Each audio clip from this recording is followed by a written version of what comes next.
Jen. And please don't forget to subscribe our channel to keep on getting more video likes.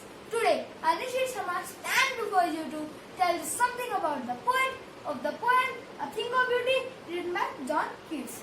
After that, Miss Kina Sharma will be explaining you the poem. About the poem.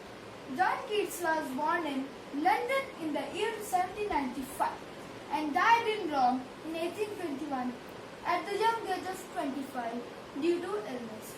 He is a romantic poet and his poetry is characterized by sensual imagery in his most popular work, which is a series of odes, a lyrical poem which is meant for a particular subject.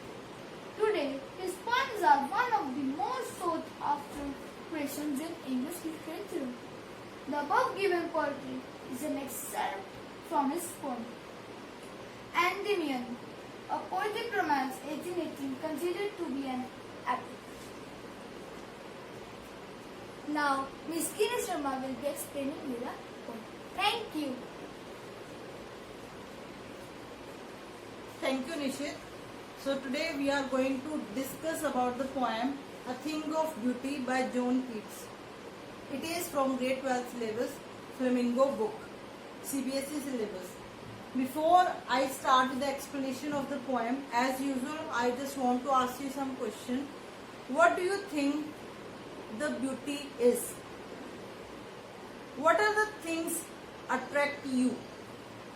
And the most important question is, do these beautiful things, whatever it is according to your view, always have some long lasting impact on your mind? See, we human beings can be attracted towards many beautiful objects of a nature, but this word beauty is a wide concept. It has different meanings, different definitions, different viewpoint as per the variations of the people. If we talk about Wordsworth, he was a poet of nature. He could find beauty in any object of nature. Then we talk about Robert Frost. He also found beauty in nature. He says the woods are lovely, dark and deep, but I have promises to keep and miles to go before I sleep and miles to go before I sleep. So that is his point of view about beautiful things. Now, according to the Keats, there may be some different view. According to him, the thing which we find beautiful, of course, it can have a temporary effect on our mind, but if it doesn't have a long lasting impact on our mind, in that case, it can't be called beautiful. We, all human beings, every year during summer season, we visit to many historical places, we visit to many hill stations, we visit to many religious places. So as per our demands or as per our thinking, we consider like those people who are going to hill stations, according to them, beauty can be found in the hills. Those who are going to temples, according to them, visit to religious places can be the beautiful place. And same is the case with other people. But here the poet is giving a different kind of view. One more thing is there, like in today's age, we can consider beauty to all the objects of nature, definitely. Then we can be impressed by the beauty of the girl. Then we can be impressed by the beauty of the house. Then we can be impressed by someone's farmhouse. We can be impressed by the big park. We can be impressed by all the beautiful things around us. Now, according to the poet Keats, it is different. That is, a thing of beauty is a joy forever. If loveliness increases, it will never pass into nothingness. The most important thing is, what do we consider as beautiful? He says, if we think something is beautiful, it is a source of pleasure for us forever. That means, till the time we are on this earth, it will have a long lasting effect on our mind. Its loveliness increases. What happens generally if we see something beautiful? It may have a temporary effect on our mind.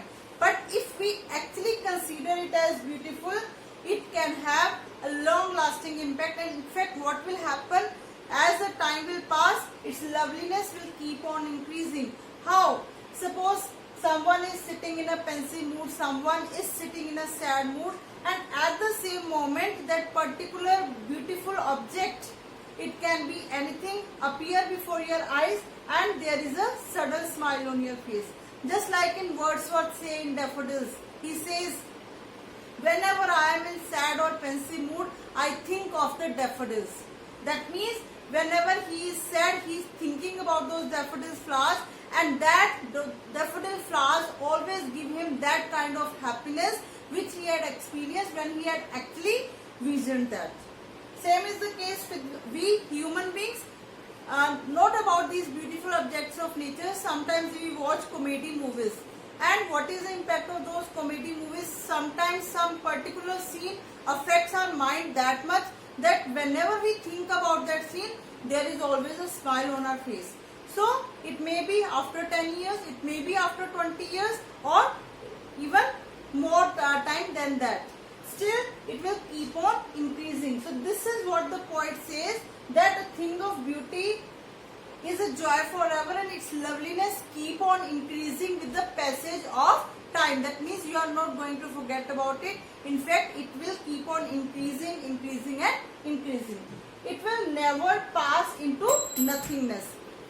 Other thing is that it is not so that you have found something beautiful and it has lost its charm. No, it will never pass into nothingness.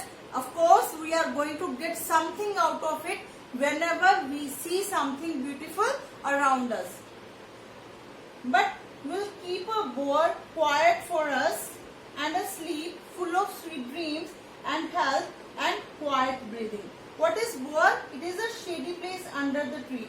So now here in this line, the poet is comparing this beautiful thing to a bower. You know what happens in the summer season when it is sweltering hot, when it is searing heat, what happens at that moment? We just want some shady place where we can relax. So this bower is actually for all the creatures on earth, can be the birds, can be the animals, can be the human beings. They all want certain kind of shelter at the time, and this shelter is got where? At this place, that is a bower, that is shady place under the tree. So when those creatures are sitting under the shade of the tree, it is giving them sudden kind of relaxation, sudden kind of comfort, and as a result what happens? Sleep full of sweet dreams. What happens when you are relaxed, when there is not any kind of worries on your mind? Then you can have a sound sleep. And of course, when you are sleeping without any kind of worries, definitely there will be wonderful dreams, there will be pleasant dreams which will give you happiness. And if what happens immediately after we wake up, because we always had a sound sleep at night, and when we wake up in the morning, we feel ourselves active. So it makes us healthy. And quiet breathing. Why quiet breathing? When we walk fast, what happens? We pant. That is panting process. That is when you are breathing, then sudden kind of sound is produced, and that sound is irritating for you as well as for others. But here, because you had a sound sleep which was full of sweet dreams, so this time the breathing was quiet one. I hope it's clear. Now we'll discuss the poetic devices used in this passage. Rhyme scheme here is A, A, B, B, C. Line ending with forever, never, keep sleep, A, B, B, and then C, breathing. We have used alliteration here. Use of consonant sound at the start of two words which are close in series. Sleep, sweets. Then metaphor, bower quiet. Calmness of bower is compared to the calming effect of a beautiful thing. Now, next paragraph. Therefore, on every morrow are we weaving a flowery band to bind us to the earth.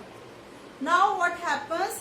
Every morning, whenever we wake up, we human beings are so much attached to the earth that we want to collect all the materialistic things available on the earth. So in that case, we are just attached to this earth somehow, spite of despondence of the inhuman dearth of noble natures. Noble natures is nice people. Despondence is depressed. Of the gloomy days, gloomy is sad. Of all the unhealthy and over darkened ways made for our searching. Now, what is the meaning of these lines? We human beings are indulged in so many negative practices on this earth that we keep on doing wrong things. Why we are doing wrong things? Because we want to collect money, and for collecting money, for collecting materialistic things, we even start doing evil practices. Evil practices refer to all the wrong deeds done by us on this earth. So what we find, there is everywhere just darkness, there is negativity around us, because we are so indulged in doing those wrong tasks that we don't have time to think about the earth, we don't have time to think about the beautiful objects around us. We have covered ourselves with those wrong things. Yes, in spite of all, some shape of beauty moves away the pall from our dark spirit. So what will be there which will escape us from those kind of dark spirits? We have covered ourselves with those dark spirits. We have covered ourselves with the negativity. We keep on doing the wrong tasks. We keep on doing the evil practices just because we want to earn name and fame on this earth. We just want to collect the materialistic things. We want to live a comfortable life. We want to live a luxurious kind of life. For that we keep on doing the wrong things. We keep on doing the wrong works. As a result, we keep on collecting the things.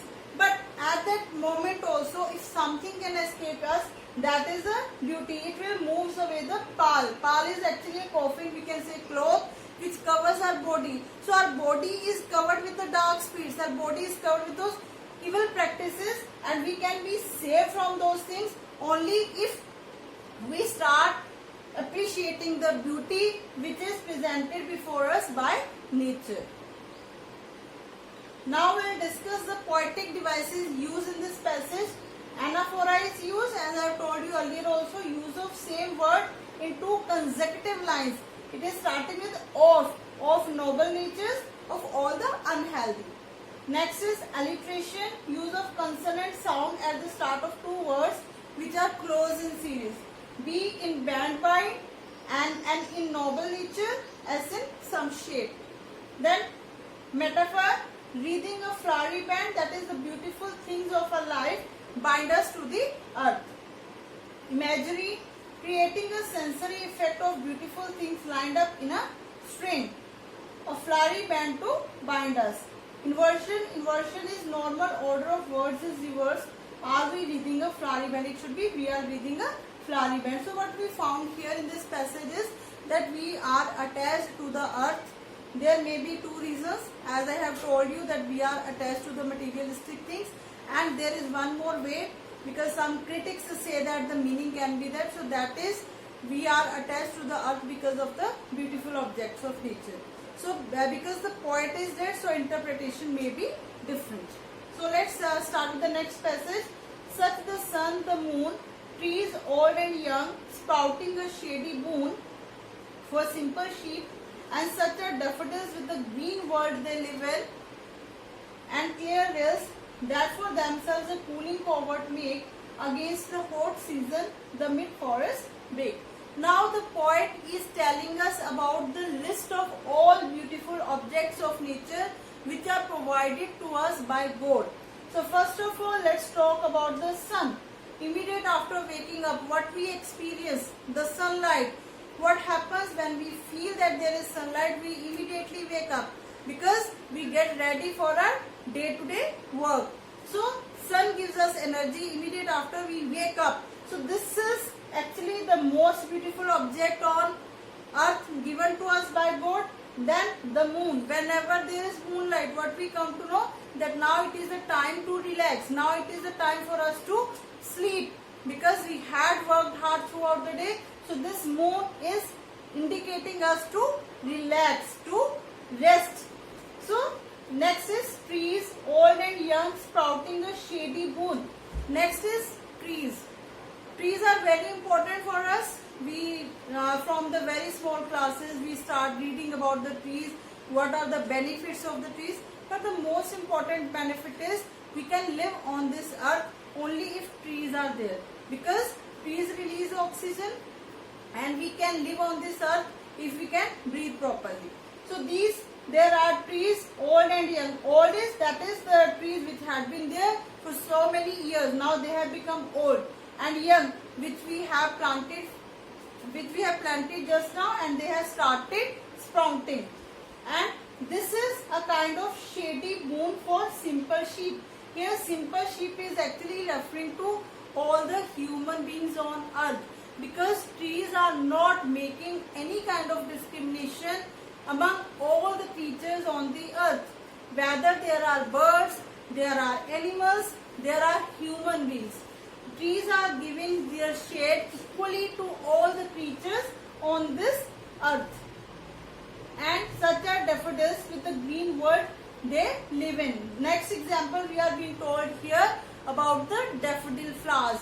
They are presenting a wonderful scene, that is, in the forest there is greenery all around the daffodil flowers.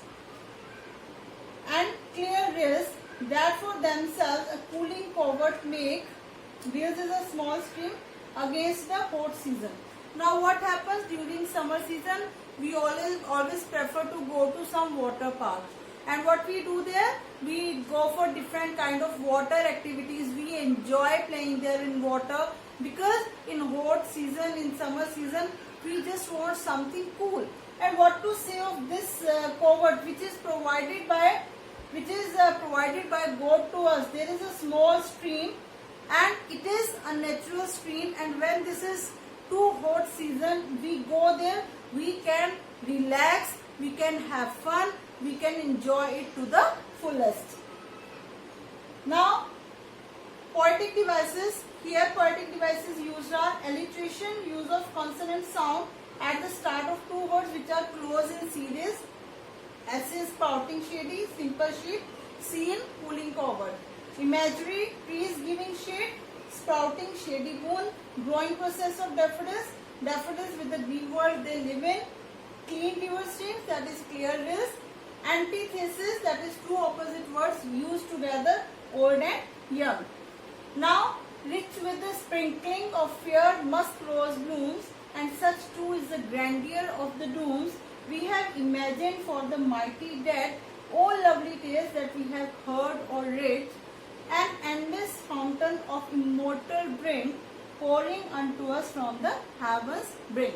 Now we will talk about the musk rose flowers. These are growing among the ferns in the forest.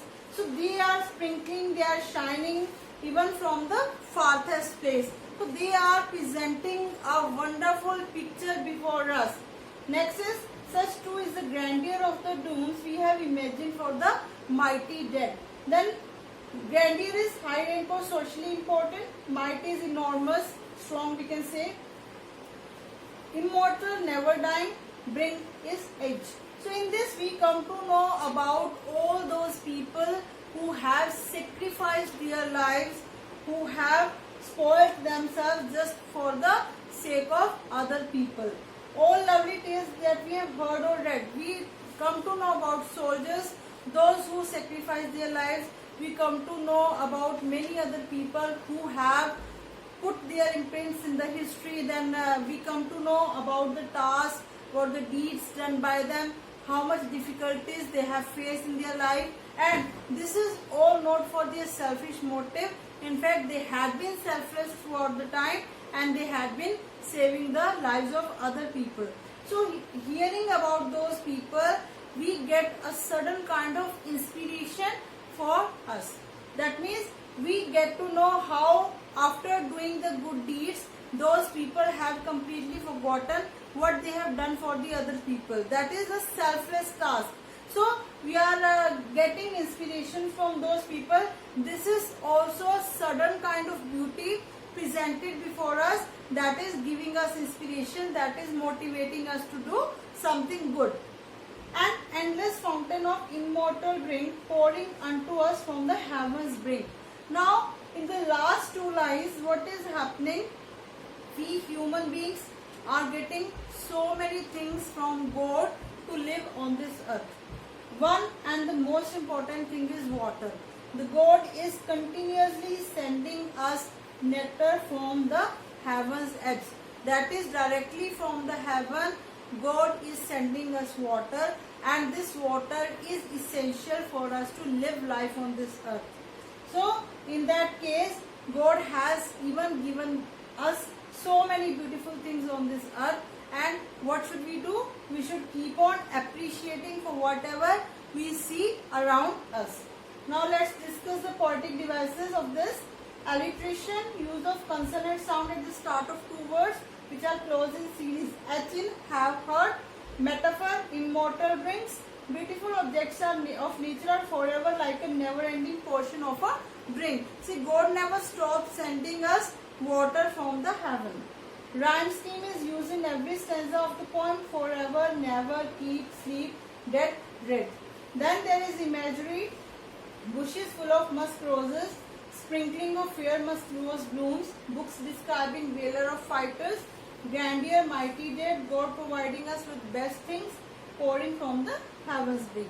So this was all about the poem A Thing of Beauty. Actually, in the beginning also we have told you that Endymion had written it for Cynthia, and it is actually a long epic, and it is divided into heroic couplets. It has 4 books and 1000, I think more than 1000 lines are there. So this is very important. If you have understood the poem, you must go through these questions because these are very important. If you are able to answer these questions, that means the poem is clear to you all. I hope the poem is clear. Please do mention in the comment how much you like this poem. Thing of Beauty by John Keats. You must go through these questions. These are very important. Thank you.